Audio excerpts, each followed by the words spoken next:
వీళ్ళు ఇంకొకటి ఏంటంటే ఈ జరుగుతున్న కార్యక్రమాల్లో టీఆర్ఎస్ నాయకులు, బీఆర్ఎస్ నాయకులు, కాంగ్రెస్ నాయకులే వచ్చి మాట్లాడుతాను. అవును, ఎందుకు అందులో బీజేపీకి ఎక్కడ స్కోప్ లేదు? ఎందుకు లేదు? బీజేపీ స్కోప్ ఏం లేదు. బీజేపీ పని చేస్తుంది, వీళ్ళు ఊరికే మాట్లాడుతున్నారు. బీజేపీ పని చేస్తుంది, గత 10 సంవత్సరాల నుండి పనిచేస్తున్నది. అసలు 93లో ఇంద్రసహాని జడ్జిమెంట్ తర్వాత సుప్రీంకోర్టు చెప్పింది బీసీలకు కూడా ఒక జాతీయ కమిషన్ ఉండాలి అని చెప్పింది. చెప్పినప్పుడు 93లో కమిషన్ అపాయింట్ చేసింది. కానీ దానికి రాజ్యాంగబద్ధమైన హోదా లేదు, చట్టబద్ధత లేదు. అది ఒక ఎస్సీ కమిషన్ కింద ఉండేది. BC commission was under the SC commission. దానికి కాన్స్టిట్యూషనల్ స్టేటస్ ఇచ్చింది నరేంద్ర మోడీ గారు 102వ రాజ్యాంగ సవరణ వల్ల. ఇంకొక సిగ్గుచేటైన విషయం ఒకటి మన బీసీ నాయకులకు తెలుసుకోవాలి. నేను చాలా ఇంటర్వ్యూలలో పదే చెప్తున్నా, నాకైతే చెప్పి నాకే మంచిగా అనిపించట్లేదు.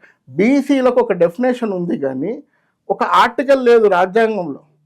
అది 105వ రాజ్యాంగ సవరణతో వచ్చింది, 366(26) సి అనేది. అంటే ఇప్పుడు ఒక స్టెప్ బై స్టెప్ చేసుకుంటూ పోతున్నారు.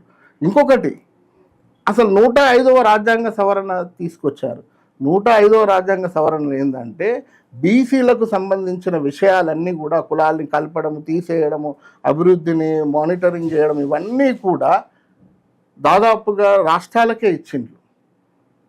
రాష్ట్రాలు ఏ రాష్ట్రానికి ఆ రాష్ట్రం ఆ కులగణన చేసుకుంటే అక్కడ బీసీ లిస్ట్ ఏర్పడుతుంది. ఆ బీసీ లిస్టు ప్రకారంగానే అక్కడ రిజర్వేషన్లు పెంచుకోవచ్చు, ఆ రిజర్వేషన్లు కూడా వర్గీకరించుకోవచ్చు.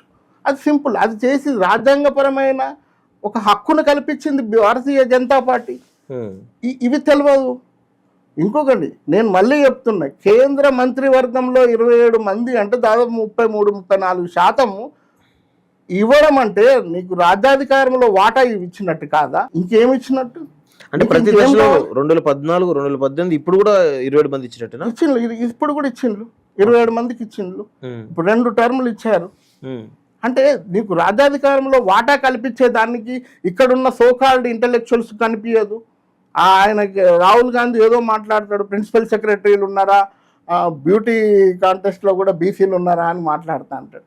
అసలు నేను అడుగుతున్నా, మీ ముత్తాతకే కాస్త కొద్దిగా బీసీల మీద ప్రేమ ఉంటే కాకా కాలేకర్ కమిషన్ ఇంప్లిమెంట్ చేసి ఉంటే ఇప్పటికీ 100% బీసీలే ఉండేది అక్కడ. ఎస్సీ ఎస్టీలతో పాటు మిగిలిన అంతా కూడా 100% దాకా బీసీలే ఉండేది. ప్రిన్సిపల్ సెక్రటరీలు కాదు, అన్నిట్లో ఉండేవాళ్ళు. మండల్ కమిషన్కు అగనెస్ట్గా మాట్లాడింది మీ నాయన కాదా, రాజీవ్ గాంధీ కాదా? గంటన్నర మాట్లాడిండు, నాకు క్యాస్ట్లెస్ సొసైటీ కావాలి, క్యాస్ట్ అని ఉంటే విడిపోతాము అని మాట్లాడు. ఈయనకు పొడి మాటలు పట్టుకొని తిరుగుతున్నాడు రాహుల్ గాంధీ. ఆయనకు పూర్తి అవగాహన లేదు. తను చేస్తున్న దగ్గర కూడా ఎక్కడైతే ఇప్పుడు వాళ్ళు పాలిస్తున్న ఇక్కడ రాష్ట్రాలలో కూడా ఇక్కడ ఏం జరుగుతుందో ఆయనకు తెలియదు. ఇక్కడ బీసీలకు ఎన్ని వచ్చిందో తెలియదు. అసలు ఎంత శాతం ఉంటారు పూర్తి డేటా లేకున్నా ఒక ర్యాండమ్గానైతే తెలుసు కదా. బీసీలు 50% పైన ఉన్నారని తెలుసు కదా. మరి 50% పైన మంత్రివర్గం ఉండాలి కదా. ఇవన్నీ కాదు, నేను రాహుల్ గాంధీ గారిని డైరెక్ట్ అడుగుతున్నా. నేను యాక్చువల్గా రాహుల్ గాంధీ గారిని అడగొద్దు, తప్పు. ఖర్గేని అడగాలి. వీలైతే సోనియా గాంధీని అడగాలి. ఆమె ఒకప్పుడు యూపీఏ చైర్పర్సన్ కాబట్టి ఆమెను అడగాలి. మీరు బీసీల లెక్కలు తీసిన తర్వాత 50% పైన ఉన్నారు అని చెప్తున్నారు కదా. రాబోయే ప్రధాని ఒకవేళ గెలిస్తే, కాంగ్రెస్ పార్టీ గెలిస్తే బీసీ ప్రధాని అని మీరు డిక్లేర్ చేయండి. అట్లనే మన తెలుగు రాష్ట్రాలలో కూడా ఇప్పటికి ఒక బీసీ ముఖ్యమంత్రి లేడు ఈ 70 సంవత్సరాలలో. మరి మొన్న మీరు గెలిచినప్పుడు బీసీని ఎందుకు పెట్టలేదు? బీసీ ఉప ముఖ్యమంత్రి కూడా లేడు కదా. బీసీలకు 2 కదా మంత్రులు. నామినేటెడ్ పదవులు కూడా ఒక రెడ్డి సామాజిక వర్గానికి, బెలమ సామాజిక వర్గానికే కదా ఇచ్చింది. ఇంకా బీసీ వాదం ఎక్కడ పోయింది అంటున్నాను మీకు. అంటే మీరు చెప్పేది ఒకటి, చేసేది ఒకటా? మీ ఉదయపూర్ డిక్లరేషన్ ఏమైంది? కామారెడ్డి డిక్లరేషన్ ఏమైంది? ఎవరిని మోసం చేయాలనుకుంటున్నారు? అంటే వీళ్ళు మాట్లాడేది ఏంది, వీళ్ళు చేసేది ఏంది, వీళ్ళకున్న చిత్తశుద్ధి ఏంది? ఆయన తీన్మార్ మల్లన్న మాట్లాడుతూ మొన్న వార్తలు చదువుతూ ఆయనకు ఏమైందో నాకైతే అర్థం కావట్లేదు. కానీ నరేంద్ర మోడీని బీసీ ద్రోహి అంట.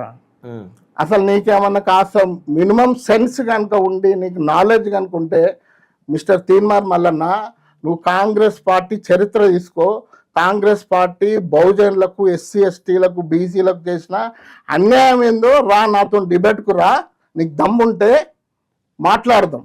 నువ్వేదో ఛానల్ ఉంది కదా, నోరుంది కదా అని పిచ్చిగా మాట్లాడడం సరిపోయినది కాదు. నీకు నోరు ఉన్నది కదా అని ఏది పడితే అది మాట్లాడతావు. నువ్వు మొన్నటిదాకా ఒక జర్నలిస్ట్ అని గౌరవించినావు, ఇప్పుడు నువ్వు రాజకీయవేత్త. నువ్వు ఫస్ట్ రాజకీయవేత్త. నీకు ఆ మాత్రం చరిత్ర తెలియకుండా ఒక నరేంద్ర మోడీని బీసీ ద్రోహి అని అంటావంటే దాంట్లో నీ అగ్ర బీసీ, నీ పైత్యం కనిపిస్తుంది. ఒక నరేంద్ర మోడీ ఒక ఎంబీసీ, ఒక తేలి సామాజిక వర్గమైన చెందిన వ్యక్తి కాబట్టి ఆయన నీకు చిన్నగా కనిపిస్తాడు. నీకు ఏ కులం మీద కూడా అవగాహన లేదు. ఏది పడితే అది మాట్లాడుతున్న. పొద్దున్న లేస్తే నాయ బ్రాహ్మణుల గురించి మాట్లాడతాడు ఈయన. మొన్న ఒక రోజు నాయ బ్రాహ్మణుల చరిత్ర తెలుసా, మహా నందులు ఉన్నారు, వాళ్ళు చక్రవర్తులు, సరే ఏదో స్టోరీ చెప్పిన బాగానే ఉంది. ఆ తర్వాత వస్తే ఏం మాట్లాడతాడు ఈయన, అనంతరామన్ కమిషన్ రాకముందు నాయ బ్రాహ్మణులు ఎస్సీలలో ఉండే, నీకు తెలుసా నాయ బ్రాహ్మణులు ఎప్పుడు ఎస్సీలో లేరు. స్వాతంత్రం రాకముందు ఏదో ఉత్తరప్రదేశ్లో కొద్ది దగ్గర ఉండే అని విన్నాం. నీకు చరిత్ర తెలియదు, ఏది తెలియదు, ఏది పడితే అది మాట్లాడుతావు. అసలు నీకు మహానుభావులైన పెద్ద నాయకుల గురించి చరిత్రనే తెలియదు. అసలు ఆయన ఎందుకు మాట్లాడుతాడో తెలియదు. బీసీ అంటాడు, జైలు అధికారుల గురించి మాట్లాడతాడు, ముద్దాయి వీళ్ళేంటిది శిక్షణ అనుభవించే ఖైదీల గురించి మాట్లాడతాడు, ఏది పడితే అది మాట్లాడతాడు. కాంగ్రెస్ పార్టీని గాడిద అంటాడు, గాడిదెక్కిపోయినా అంటాడు. కాంగ్రెస్ పార్టీలో ఉన్న సీనియర్ నాయకుల కొద్దిలన్నా ఉండాలి. ఇట్లాంటి వాళ్ళన్నా వీళ్ళు చేసేది. నువ్వు పెద్ద అనాలిసిస్ చెప్తున్నావు కదా, నీ అనాలిసిస్ వల్ల నువ్వున్న కులం వాళ్లకు నష్టం జరగబోతుంది. నేను చెప్తున్నాను, మున్నూరు కాపు కుల పెద్దలకు నేను గౌరవంగా నేను రిక్వెస్ట్ చేస్తుంది ఏంటంటే, ఈయన మిడిమిడి జ్ఞానంతో చేస్తున్న అనాలిసిస్ తిరిగి మళ్ళీ మీకే వస్తుంది, జాగ్రత్తగా ఉండండి. అందుకనే ఆర్ఎస్ఎస్ చాలా జాగ్రత్తగా చెప్పింది. ఏం చెప్పిందంటే, ఈ కులగణన పేరు మీద ఇట్లాంటి క్షుద్ర రాజకీయాలు చేస్తుంటారు కొద్దిమంది, ఇట్లాంటి వ్యక్తిగతంగా ఉపయోగించుకోవడానికి ట్రై చేస్తారు, జాగ్రత్తగా చేయండి అని మేము అయినా కూడా మేము మద్దతు ఇస్తున్నామని స్పెసిఫిక్గా చెప్పింది. ఇట్లాంటి వాళ్ళని చూసే ఈయనకు ఏ కులం గురించి తెలియదు, ప్రతి కులం గురించి మాట్లాడుతున్నాడు, ప్రతి కులం గురించి అనాలిసిస్ చేస్తున్నారు. ఎవరో కష్టపడి తయారు చేసిన అనాలిసిస్ అన్ని తీసుకొచ్చి చదువుతున్నాడు. కొడపాక కుమారస్వామి తయారు చేసిన బుక్ని తీసుకొచ్చి చదువుకుంటూ నేను పెద్ద ఇంటలెక్చువల్ అయినట్టు, బీసీల మీద ప్రేమ ఉన్నట్టు ఈయన మాట్లాడుతున్నాడు. నీ వల్ల నువ్వు పుట్టిన కులానికే నష్టం జరగబోతుంది.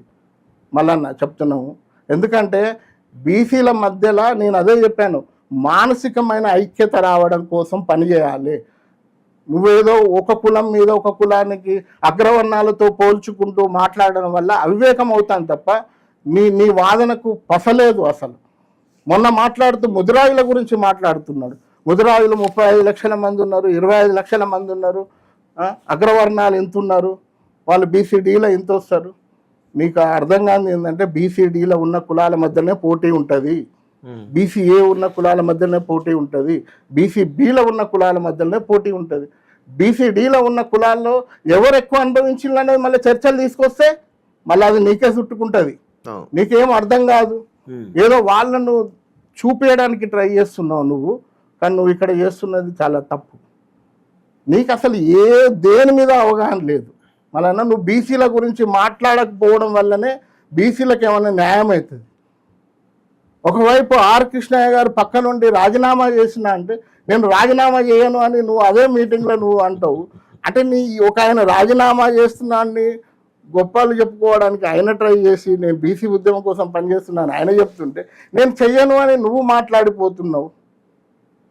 నువ్వు పక్కనే కూర్చుని మాట్లాడిన ఈటల రాజేందర్ గారు మాట్లాడిన మాటలు నాకు వినబడలేదు అంటున్నావు. ఇట్లాంటి థర్డ్ క్లాస్ ప్రాక్టీస్ మానేసి నువ్వు గ్రాడ్యుయేట్ ఎమ్మెల్సీల కోసం ఎక్కువ పని చేయి. అందరి కోసం పని చేయాలి. నువ్వు కూడా బీసీని మేమేం కాదంటారేమో, కానీ బీసీల మీద నీ పైత్యం చూపించకు. నీ పైత్యము, నీ సగసగం నాలెడ్జ్ అంతా కూడా మా మీద నెట్టకు.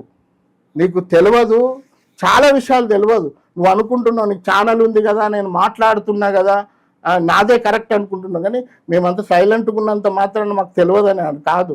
మాకు కొన్ని లిమిట్స్ ఉంటాయి, కొన్ని పద్ధతులు ఉంటాయి. మా వల్ల నష్టం జరగద్దు బీసీ సమాజానికి అని మేము ఆలోచించి మాట్లాడతాం. ఏది మాట్లాడినా నీలాగా ఈరోజు ఇది మాట్లాడి రేపు అది మాట్లాడి ఎల్లుండి అది మాట్లాడే మా క్యారెక్టర్ కాదు. మాకు బీసీల మీద సంపూర్ణమైన అవగాహన ఉంది. మేము బీసీల ఐక్యత కోసం పనిచేస్తున్నాం. వాళ్ళు పెద్ద బీసీలు కావచ్చు, అట్టడుగునున్న సంచార జాతులు కావచ్చు, వాళ్ళను సామాజికంగా, రాజకీయంగా, ఆర్థికంగా ఎట్లా ముందుకు తీసుకెళ్లాలని ఆలోచిస్తుంటాం తప్ప ఏదో రాజకీయ లబ్ధి కోసమో లేకపోతే పార్టీలో ఉన్న వాళ్ళను కృషి చేయడం కోసమో పార్టీని ఏదో ప్రశ్నించినట్టు చేయడం కోసమో మేమైతే ఏం చేయట్లేదు. నేను అడుగుతున్న కాంగ్రెస్ పార్టీలో నీకున్న పోస్ట్ ఏందయ్యా? నువ్వు ప్రతి దగ్గరకు వచ్చి నేను ఇస్తున్న హామీ కాంగ్రెస్ పార్టీ, అసలు నీ కాంగ్రెస్ పార్టీ చరిత్ర చదువు నువ్వు మళ్ళీ, లేకపోతే నువ్వు మాట్లాడినవన్నీ చూపించమన్నా చూపిస్తాను. కాంగ్రెస్ పార్టీ ఎంత అన్యాయం చేసిందని నువ్వే మాట్లాడినావు. నువ్వు మాట్లాడింది నువ్వే మర్చిపోతావు. ఇవన్నీ ఎవిడెన్స్ ఉన్నాయి, అది లేవని అనుకోకు. ఇట్లాంటి చౌకబారు చేయకండి తీన్మార్ మల్లన్న అని చెప్తున్నాను నేను.